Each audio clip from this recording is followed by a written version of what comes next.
아침을 여는 큐티. 오늘 큐티 말씀은 신명기 22장 13절부터 21절까지입니다. 그리스도인에게 결혼이란 뭘까요? 세상과는 또 다른 어떤 의미가 있는 걸까요? 여러분, 결혼의 목적이 있다면 뭘까요? 결혼의 목적. 어떤 신혼 부부에게 결혼 후 목표가 뭐냐고 물어봤더니 5년 안에 내 집을 마련하는 것이라고 말을 합니다. 또 어떤 분은 결혼의 목표는 다른 게 아니라 그냥 행복하게 사는 것이라고 말을 합니다. 성경적인 결혼의 목적이 있다면 그것은 뭘까요? 그것은 행복이 아니라 사명입니다.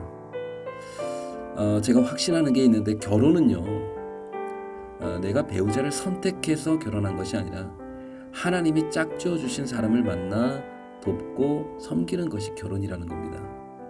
서로에게 돕는 배필이 되는 것이죠.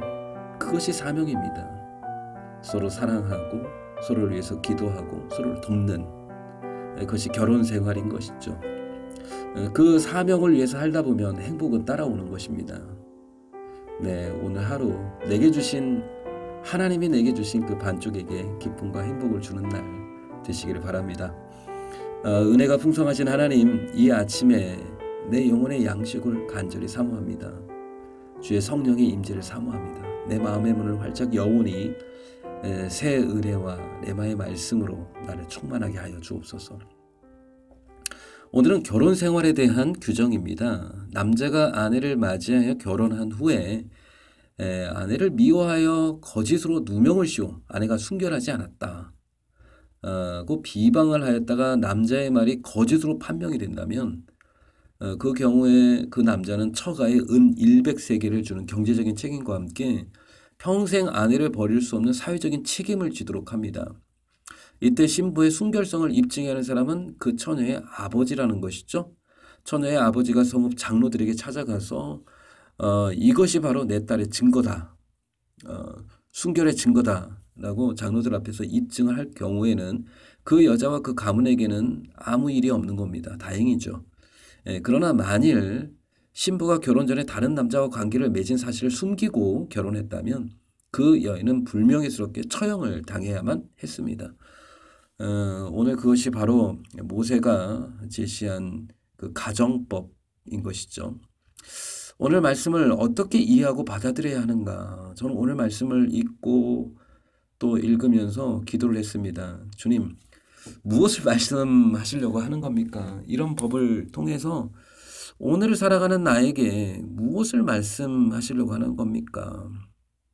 그런데 주님께서 한 가지를 말씀하세요. 그건 뭐냐면 한 여인의 영향력. 내가 오늘 말하려고 하는 것은 한 여인, 아내의 영향력이다 라고 말씀하시는 것 같아요. 그리고 저에게 질문을 합니다. 너는 믿음의 한 가정이 올바로 세워지는 데 있어서 한 여자의 능력과 영향력이 얼마나 큰지 아느냐. 한 명의 여자가 한 남자의 신부로서 또는 예수님의 순결한 신부로 준비될 때 교회와 가정에 얼마나 큰 선한 영향력을 흘려보낼 수 있는지 너는 아느냐. 맞습니다. 여러분, 아내가 남편에게 하는 격려의 말 한마디, 믿음의 말 한마디가 사실 모든 역경을 이기는 힘의 원천이 되기도 합니다. 아내가 눈물로 기도하는 것을 볼 때 어쩌면 남자들은 산삼보다 더 큰 능력을 발휘하게 될 수도 있는 겁니다. 힘들고 지친 하루의 피로를 풀어주는 비타민은 다른 것이 아니라 아내의 웃음과 정성껏 준비한 저녁 식탁이 아닐까요? 엄마가 노래하면 자녀들이 행복하고, 엄마가 웃으면 남편의 마음도 즐겁고, 엄마가 행복하면 온 가족이 다 행복한 거죠. 반대로 한 여인이 품고 있는 분노와 아픔의 상처는 얼마나 많은 이들에게 고통과 또 상처를 주는지 모릅니다. 오늘 아내의 영향력, 지혜로운 여인이 집을 세운다는 성경의 말씀이 진리임을 믿습니다. 적용 질문 드리겠습니다. 나는 우리 가정이 행복하고 복된 가정이라고 생각한다면 누구의 영향력이 가장 크다고 생각합니까? 나의 말 한마디와 나의 감정의 상태가 가족들에게 선한 영향력을 끼치고 있습니까? 저는 오늘 말씀을 묵상하면서 떠오른 책 제목이 하나 있었는데요. 아내의 기도가 남편을 돕는다. 남편들이 가장 좋아할 만한 책이 아닐까 싶은데요. 제 생각으로는 가장 아름다운 여인의 모습은 어쩌면 기도하는 여인의 모습이 아닐까 싶습니다. 기도하는 아내의 모습, 기도하는 어머니의 모습, 가장 겸손하고 가장 평안하고 또 가장 고귀한 모습이 바로 그 기도하는 모습이 아닐까 싶습니다. 잠언 31장에 보면 현숙한 여인에 대해서 나옵니다. 성경적인 여인상이죠. 아들들에게 줄려주는 지혜책이 바로 잠언이잖아요. 마지막 그 잠언 챕터에 왜 현숙한 여인의 이야기가 나오는 걸까요? 내 아들의 인생 가운데 가장 지혜로운 선택은 아내를 선택하는 것이기 때문이 아닐까요? 거기에 보면 현숙한 여인에게 자녀들은 감사의 말을 하고 남편은 그 아내를 칭찬하면서 말합니다. 고운 것도 거짓되고 아름다운 것도 헛되나 오직 여호와를 경외하는 여자는 칭찬을 받을 것이라. 아멘. 네.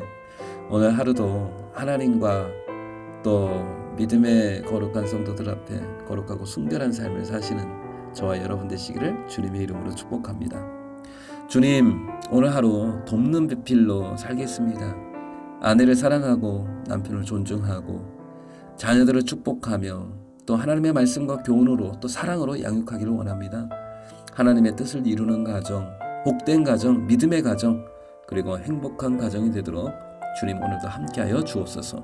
예수님의 이름으로 기도드립니다. 아멘.